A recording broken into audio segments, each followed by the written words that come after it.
Who else would like to see the Boondocks come back, even though Granddaddy ain't gonna be there? Me too, but that's not what I'm talking about. I said that Stinkmeaner, hands down, is the most terrifying character in Boondocks lore. And someone posed the question, how can an old blind man be the most terrifying character? Let me tell you something. You do not clearly understand pain, agony, destruction until it comes back after you thought it was gone. Stinkmeaner is the Black Psyche's boogeyman.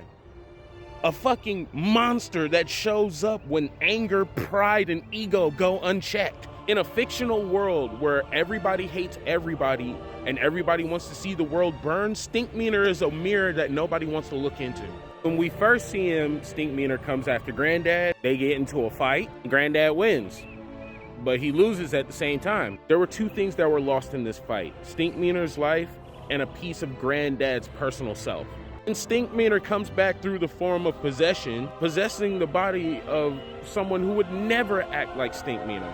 At this point, the only way to get rid of Stinkmeaner was by not playing with fire when fire is all around you. Stinkmeaner goes back to hell. What do you know? Turns out he's not just a horrible person, he was a part of a collective, a hateocracy.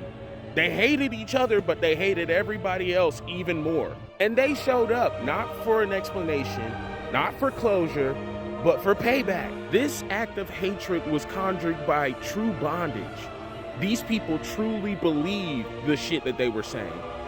Fucked up and all. They hate themselves, they hate you, they hate the entire world because everybody else doesn't think exactly like them. Their defeat was bittersweet because you just know it. You know that something else is gonna pop up. And sure enough, it did. For some reason, some scientists wanted to clone Stinkmeaner. But this was different.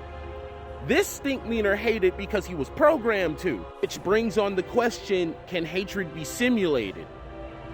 Can it be recreated? It's a terrible realization when you realize that creating evil is just as evil. This Stinkmeaner was defeated simply off of the fact that he was fake. He was a clone. He didn't have that same drive, that same grit, that same like the original Stinkmeaner had. So what do you do when you're confronted with just irrational hatred?